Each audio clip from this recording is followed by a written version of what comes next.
স্বাগত জানাই তোমাদের চাণক্য পিসিএস একাডেমির নতুন আরেকটি ভিডিওতে। তো আজকে আমরা ডিসকাস করব যে ট্যাক্সেশন অফ ইন্ডিয়া নিয়ে, যেটা most important for TCS TPS prelims plus men's এক্সামের জন্য। যদি এই ভিডিওটি ভালো লাগে তাহলে এই চ্যানেলটিকে সাবস্ক্রাইব করে লাইক করে দিও, আর এই ভিডিওটিকে শেয়ার করে দিও তোমার বন্ধুদের সাথে যারা বিভিন্ন ধরনের কম্পিটিটিভ এক্সামের প্রিপারেশন করছে। তো চলো শুরু করি। এখানে আসি ট্যাক্স। ট্যাক্স ইন্ডিয়াতে তোমার দুইজনই নিতে পারে, একজন হচ্ছে আমাদের সেন্ট্রাল গভর্নমেন্ট আর একজন হচ্ছে আমাদের স্টেট গভর্নমেন্ট। ঠিক আছে, এবং এইটা আমাদের কনস্টিটিউশনের মধ্যে লেখা আছে যে তুমি ইন্ডিয়ার মধ্যে থাকতে হলে তোমাকে গভর্নমেন্টকে ট্যাক্স পে করতে হবে, যে কোনো ফর্মে হোক, এটা ডাইরেক্ট অর এটা ইনডাইরেক্ট, অথবা সেটা জিএসটি ফর্মে হোক। তোমার তুমি ইন্ডিয়ার মধ্যে যে কোনো কিছুই ইনকাম করো না কেন তার উপর তোমাকে ট্যাক্স দিতে হবে, বা যা কিছু কিনো না কেন তার উপর এক ধরনের নির্দিষ্ট ধরনের একটি অ্যামাউন্ট তোমাকে গভর্নমেন্টকে পে করতে লাগবে, তাকে বলা হয় ট্যাক্স। আমরা ইন্ডিয়াতে সাধারণত তিন ধরনের ট্যাক্স দেখতে পারি। ঠিক আছে, কি কি? একটি হচ্ছে আমার ডাইরেক্ট, আরেকটি হচ্ছে ইনডাইরেক্ট, আরেকটি হচ্ছে আমাদের জিএসটি। ঠিক আছে, তিন ধরনের আমরা ট্যাক্স বর্তমানে দেখতে পারি। এখন আসি ডাইরেক্ট ট্যাক্স গুলি কি কি। ঠিক আছে, ডাইরেক্ট ট্যাক্স গুলি কি কি? আমার এখানে ডাইরেক্ট ট্যাক্স যা বলা হয়েছে, ডাইরেক্ট ট্যাক্স যেগুলি আমরা by person by person home its library, মানে একজন পার্সন ডাইরেক্টলি গিয়ে গভর্নমেন্টের কাছে পে করে। ঠিক আছে, যেমন কি? যেমন হচ্ছে ইনকাম ট্যাক্স। ঠিক আছে, এইটা কি করছে? এইটা লাইভডেট ডাইরেক্টলি এই ট্যাক্সটা ডাইরেক্ট কাটা হচ্ছে কার থেকে? ইনকাম অফ দ্য পিপল, মানুষ যে যে টাকাটা ইনকাম করছে তার থেকে ডাইরেক্ট এই ট্যাক্সটা কাটা হচ্ছে। ঠিক আছে, কার দ্বারা? সেন্ট্রাল গভর্নমেন্টের দ্বারা। ঠিক আছে, সেটাকে বলা হয় ইনকাম ট্যাক্স। তুমি যা কিছু ইনকাম করো না কেন একটা amount of percentage central government tax হিসেবে তোমার থেকে কেটে রাখবে, এটাকে বলা হয় ইনকাম ট্যাক্স। তারপরে হচ্ছে যে কর্পোরেট ট্যাক্স কি? কর্পোরেট ট্যাক্স হচ্ছে কোনো ধরনের একটি কোম্পানি ইন্ডিয়াতে এসে বিজনেস করছে। ঠিক আছে, তার যে প্রফিট আছে এটা থেকে তোমার গভর্নমেন্টকে ট্যাক্স দিতে হবে। ঠিক আছে, কিন্তু এটার মধ্যে এখানে একটা কমপ্লিকেশন সৃষ্টি হয়েছিল কি? এখন ধরো বড় বড় কোম্পানিগুলি যেগুলি আছে, যেরকম অ্যাপেল, গুগল বা ফেসবুক, এরকম যেসব কোম্পানিগুলি আছে, যেসব মাল্টি ন্যাশনাল কোম্পানি, তারা কি করতো? তারা এখানে প্রফিটটা কম দেখাতো, যার ফলে ইন্ডিয়ার গভর্নমেন্টের ট্যাক্সের দিক দিয়ে অনেক ক্ষতি হয়। ঠিক আছে, এরপর গভর্নমেন্ট ভাবলো যে এইসব কোম্পানি তো আমাদের এখান থেকে অনেক ধরনের ইনকাম করছে, কিন্তু তারা প্রফিটটা গেল কোথায়? তারা তো অবশ্যই একটা না একটা পার্সেন্টেজ প্রফিট করলো। তারপর গভর্নমেন্ট অফ ট্যাক্স কি করলো? মিনিমাম অল্টারনেটিভ ট্যাক্সের সিস্টেম আনলো। মিনিমাম অল্টারনেটিভ ট্যাক্স কি? তোমাকে এখানে যাই ইনকাম করবে, প্রফিট হোক বা না হোক, এটার একটা মিনিমাম পার্সেন্টেজ তোমাকে গভর্নমেন্ট অফ ইন্ডিয়াকে পে করতে লাগবে। ঠিক আছে, যাতে ট্যাক্স থেকে পালাতে না পারে, এসকেপ না করতে পারে। কোথা থেকে? কর্পোরেট ট্যাক্স থেকে। ঠিক আছে, এটা এরপর একটা মিনিমাম পার্সেন্টেজ সেট করা হলো যে এত পার্সেন্টেজ তোমাকে পে করতে লাগবে। তুমি ইন্ডিয়ার মধ্যে বিজনেস করতে আসলে তোমাকে একটা অ্যামাউন্ট অফ পার্সেন্টেজ তোমার ইনকাম থেকে গভর্নমেন্ট অফ ইন্ডিয়াকে দিতে হবে, হোক তোমার প্রফিট হোক তোমার লস। এটাকে কি বলা হয়েছে? এটাকে বলা হচ্ছে মিনিমাম অল্টারনেটিভ ট্যাক্স। এরপর আসি ইনডাইরেক্ট ট্যাক্স। ইনডাইরেক্ট ট্যাক্স অনেকগুলি হয়, ঠিক আছে। আমরা দেখলাম যে ডাইরেক্ট ট্যাক্সের মধ্যে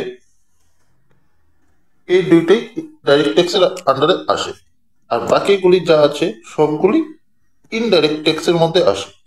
যেরকম কি সেন্ট্রাল এক্সাইজ ডিউটি, ঠিক আছে। এখানে কোনো একটা জিনিস প্রডিউস হয়েছে কোথায়? উইদিন দ্য কান্ট্রি, আমাদের দেশের মধ্যে প্রডিউস হয়েছে, এইটার উপর গভর্নমেন্ট অফ ইন্ডিয়া এক ধরনের সেন্ট্রাল ট্যাক্স নিতে পারে, ঠিক আছে। এরপর যেরকম লিকুইডেটর, অ্যালকোহল জাতীয় জিনিস, ড্রাগ, এইসবের উপর স্টেট গভর্নমেন্ট শুধু ট্যাক্স নিতে পারবে এবং সেন্ট্রাল গভর্নমেন্ট এটার উপর ট্যাক্স নিতে পারবে না। সেন্ট্রাল এক্সাইজ ডিউটির মধ্যে এখানে আসি কাস্টম ডিউটি কি? কাস্টম ডিউটিও এক ধরনের ইনডাইরেক্ট ট্যাক্স। কাস্টম ডিউটি হচ্ছে তুমি ইন্ডিয়া থেকে কোনো কিছু যদি ইম্পোর্ট করো বা এক্সপোর্ট করো, ওই জিনিসটার উপর গভর্নমেন্ট অফ ইন্ডিয়া একটি ট্যাক্স ইম্পোজ করে, ঠিক আছে। এটাকে বলা হয় কাস্টম ডিউটি বা কাস্টম ট্যাক্স। অনেক সময় হয় কি, এটাকে কাস্টম ডিউটিটাকে রিডিউসও করা হয়। কোন সময়? এখন কম্পিটিটিভ পজিশনের সময় তোমাকে রিডিউস করে দেওয়া হবে কাস্টম ডিউটিতে। কাস্টম ডিউটি কোন কোন জিনিসের উপর লাগে? আয়রন অ্যান্ড স্টিল, তারপরে পেট্রোলিয়াম প্রোডাক্ট, কেমিক্যাল, এক্সেট্রা। এবং new recruitment under the WTO world trade অর্গানাইজেশনের নতুন রিক্রুটমেন্টের আন্ডারে import duty only mean the crave input. Custom ডিউটির মেইন টার্গেট কি থাকে? রেভিনিউ জেনারেট করা, ঠিক আছে, রেভিনিউ জেনারেট করা।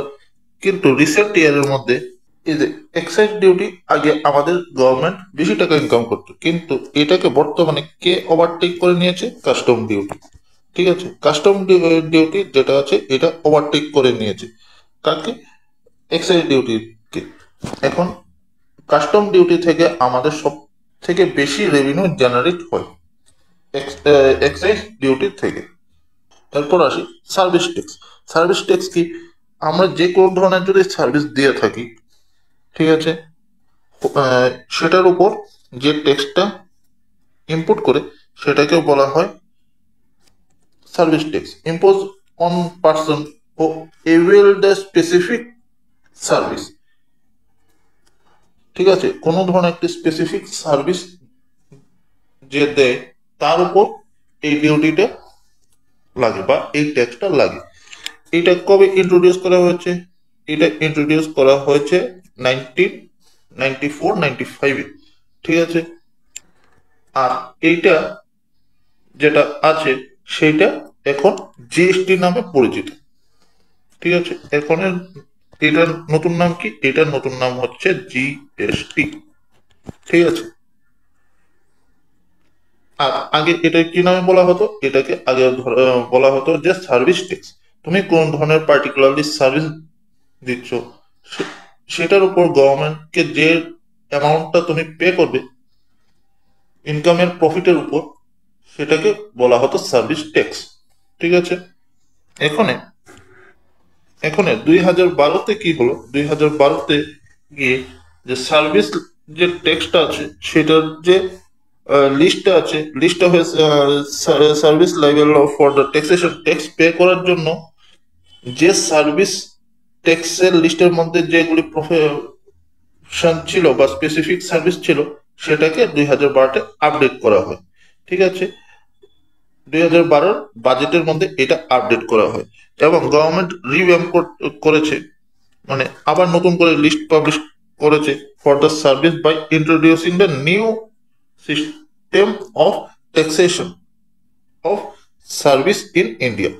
এটাকে চেঞ্জ করার পর নতুন ট্যাক্সেশন সিস্টেম চালু করে দেয়, বা সার্ভিস লিস্টের উপর নতুন ট্যাক্স সিস্টেম চালু করে। ঠিক আছে, আর এটার মধ্যে কি করা হয়েছে, এটা থেকে অল সিস্টেম অল সার্ভিস, যেসব সার্ভিসগুলি আছে except those specific in negative list, যারা নেগেটিভ লিস্টের মধ্যে ছিল তাদেরকে এটা থেকে বাদ দেওয়া হয়। আর এর আগেরটার মধ্যে কি ছিল যে 1994 এবং 95-এর সময় যখন এই সার্ভিস ট্যাক্সটা ইন্ট্রোডিউস হয়, তখন কি করা হয়েছিল যে নেগেটিভ লিস্টের মধ্যে যারা ছিল তাদেরকেও ওই সার্ভিস ট্যাক্সের আওতায় আনা হয়েছিল। এবং 2012 সময় বাজেটের সময় নতুন আপডেট করে ওই যে নেগেটিভ লিস্টটা ছিল এটাকে বাদ দিয়ে দেওয়া হয়।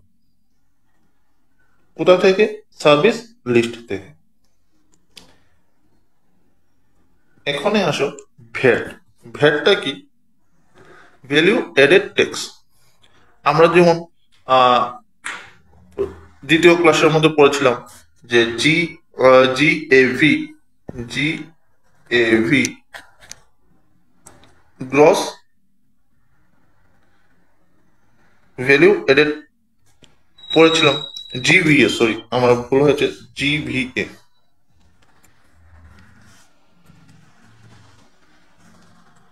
এখন আসি যে জিভিএ জিভি